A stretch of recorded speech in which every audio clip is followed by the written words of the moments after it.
ಬೆಂಗಳೂರಿನ ತೋಟಬೆಂಗ್ರೆ ಪರಿಸರದಲ್ಲಿರುವ ಜನರಲ್ ಸ್ಟೋರ್ಗೆ ಸೋಮವಾರ ತಡರಾತ್ರಿ ಆಕಸ್ಮಿಕ ಬೆಂಕಿ ಹಿಡಿದು ಅಪಾರ ನಷ್ಟ ಸಂಭವಿಸಿದೆ. ಸರಿಸುಮಾರು 2 ಗಂಟೆಗೆ ರಾತ್ರಿ ವೇಳೆಗೆ ಜನರಲ್ ಸ್ಟೋರ್ನಲ್ಲಿ ಭಾರೀ ಬೆಂಕಿ ಕಾಣಿಸಿದ್ದು ಇದನ್ನು ಗಮನಿಸಿದ ಸ್ಥಳೀಯರು ಕೂಡಲೇ ಕದ್ರಿಯ ಅಗ್ನಿಶಾಮಕ ದಳಕ್ಕೆ ಮಾಹಿತಿ ನೀಡಿದರಲ್ಲದೆ ತಾವೇ ಸ್ವತಃ ಬೆಂಕಿ ನಂದಿಸುವ ಎಲ್ಲ ಪ್ರಯತ್ನ ಮಾಡಿದ್ದಾರೆ. ಬಳಿಕ ಬಂದ ಕದ್ರಿ ಅಗ್ನಿಶಾಮಕ ದಳದ ಅಧಿಕಾರಿಗಳು ಸಿಬ್ಬಂದಿ ಸೇರಿ ಬೆಂಕಿಯನ್ನ ನಂದಿಸಿದ್ದಾರೆ. ಅಷ್ಟರಲ್ಲಾಗಲೇ ಅಂಗಡಿಯ ಸಾಮಾನು ಸಂಪೂರ್ಣ ಸುಟ್ಟು ಕರಕಲಾಗಿದೆ. ಬೆಂಗ್ರೆ ಮಹಾಜನ ಸಭಾದ ಕಟ್ಟಡದಲ್ಲಿರುವ ಜನರಲ್ ಸ್ಟೋರ್ ಗೀತಾ ಕರ್ಕೇರ ಎಂಬವರ ಮಾಲಕತ್ವದ್ದಾಗಿದ್ದು ಸುಮಾರು 1.5 ಲಕ್ಷ ರೂಪಾಯಿ ಮೌಲ್ಯದ ಸಾಮಾನುಗಳನ್ನು ಖರೀದಿಸಿ ಅಂಗಡಿಗೆ ತಂದಿಡಲಾಗಿತ್ತು. ಒಟ್ಟು 8 ಲಕ್ಷ ರೂಪಾಯಿ ಮೌಲ್ಯದ ಸಾಮಾನುಗಳು ಸುಟ್ಟು ಹೋಗಿದೆ ಎಂದು ಅವರು ದೂರಿನಲ್ಲಿ ತಿಳಿಸಿದ್ದಾರೆ.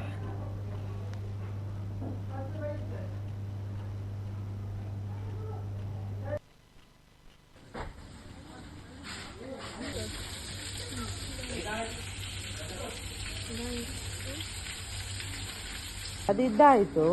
ಈಗ ಒಳಗೆ ಮೂವ್ ಮಾಡ್ತಿದ್ದಾರೆ. ಈಗ ಒಳಗೆ ಹೋಗ್ಲಿಕ್ಕೆ ಕೀ ತೆಗೆದು ಒಳಗೆ ಇಡೀಲಿಕ್ಕೆ